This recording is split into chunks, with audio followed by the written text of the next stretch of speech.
Fazer cobranças de pacientes. Eu sei que isso pode ser um tema muito complicado e muito constrangedor para alguns médicos, então eu vou trazer alguns questionamentos e algumas soluções que eu vejo aqui no escritório que funcionam para alguns clientes médicos e que você pode aplicar no teu consultório também. Então vamos lá. O primeiro ponto que eu vejo é sobre efetivamente quando cobrar. Quando um cliente vem aqui no escritório, a gente sempre pergunta como que funciona o sistema de cobranças, né? Porque é aí que a gente vai ver como vai chegar o faturamento e aí sim a gente organiza a questão tributária.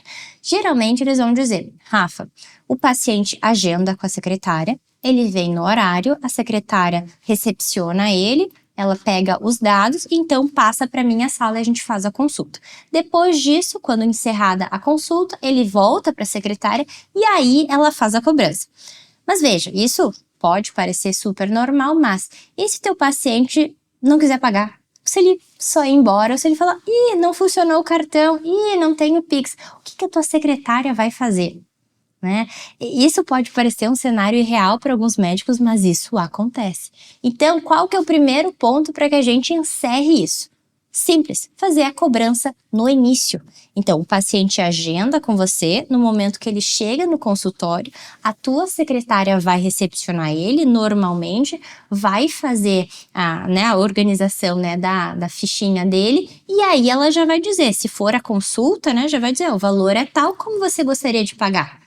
Né? E aí o paciente somente vai entrar em consulta contigo após o pagamento. Aí você pode dizer para mim, Rafa, mas eu sou uma dermatologista, eu não posso cobrar antes porque eu não sei quanto eu vou cobrar.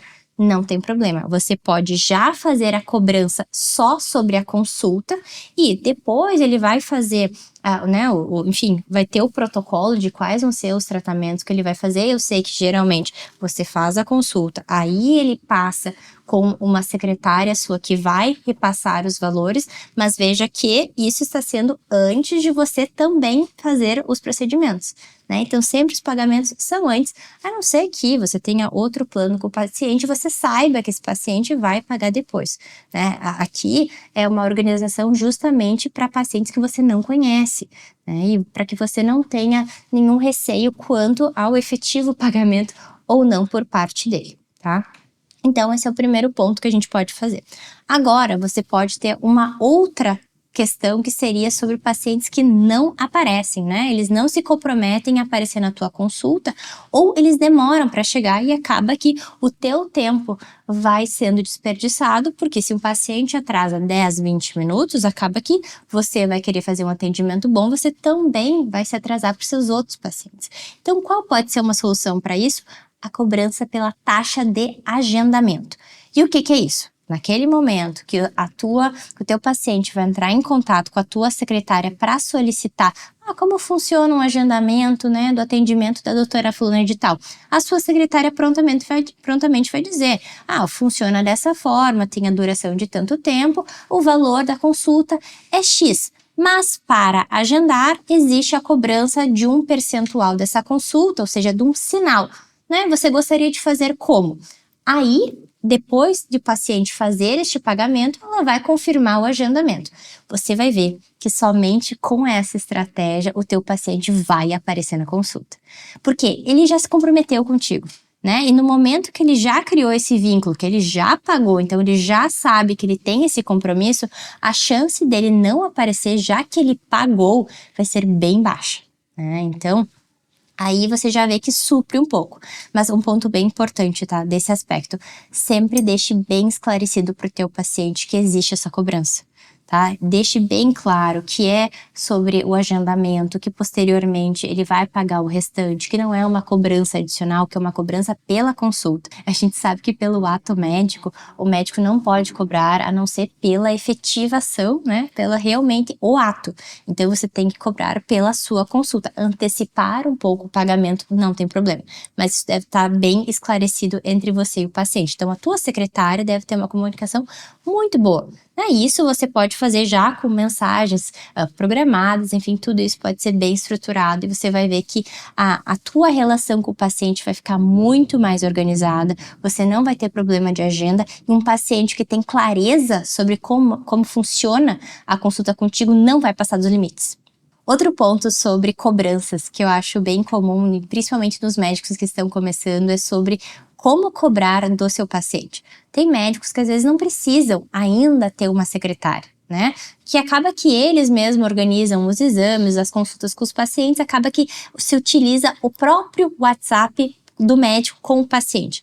Isso eu não acho recomendável, porque você tá criando um vínculo maior e um vínculo mais de consumidor, né? Mais consumerista com o teu paciente. Aqui, o que eu penso? O teu vínculo com o teu paciente deve ser sempre um vínculo de médico-paciente e de cuidado, né? Uma relação muito boa. As questões mais comerciais você deve deixar fora da tua visão, né? Do paciente como ele te vê. Então, se você não tem secretário, o que você pode fazer? Você pode comprar um outro número de telefone, criar um WhatsApp Business e mesmo que seja você que esteja atendendo o WhatsApp Business, você cria o nome de uma secretária.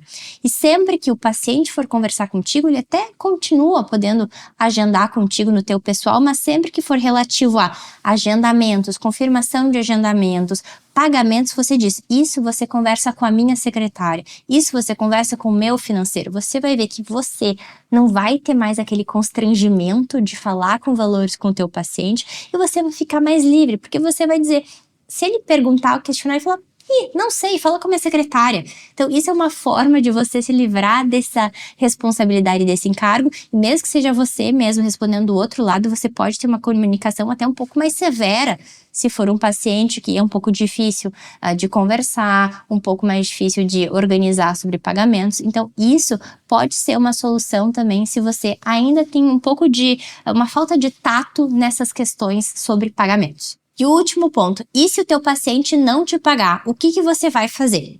Aí a gente tem que pensar, a gente tem que ter provas, né? Porque a gente pode, ou você pode pedir para o teu advogado entrar em contato e fazer a cobrança, ou até você pode fazer uma cobrança judicial, né? Você pode ir na justiça e dizer, olha, essa pessoa está me devendo. Mas aí a gente tem que ter comprovação, né? Digamos, um exemplo bem prático, os anestesistas, né? Às vezes os anestesistas, eles só cobram posteriormente à cirurgia da anestesia.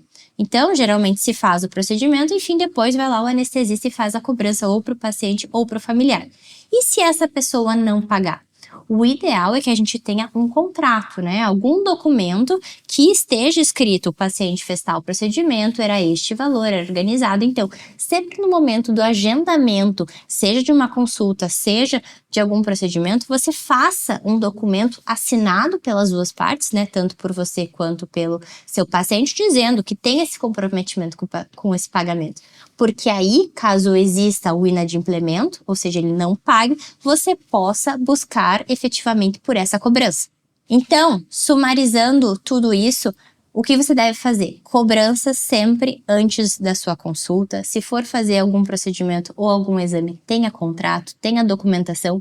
Terceiro ponto, deixe tudo muito bem esclarecido com o teu paciente sobre como funciona a tua consulta ou o teu procedimento, a tua cirurgia, quais são as opções de pagamento, quais são os valores, como funciona, sempre tudo muito bem escrito e esclarecido. Às vezes só na troca, né, só no papo, às vezes o paciente não absorve tudo, então sempre bem redigido, nem que seja pelo WhatsApp. E se você não tem, né, uma secretária, crie o seu próprio WhatsApp Business, a sua própria secretária, porque aí sim você vai conseguir estruturar e você vai ver que no momento que tudo estiver muito bem organizado, você não vai ter que se preocupar com isso e tudo vai fluir muito melhor e você não vai ter inadimplência. Se você gostou desse vídeo, comenta aqui o que tu achou, curte esse vídeo, se inscreve no canal e ativa o sininho para ter mais vídeos como esse toda semana.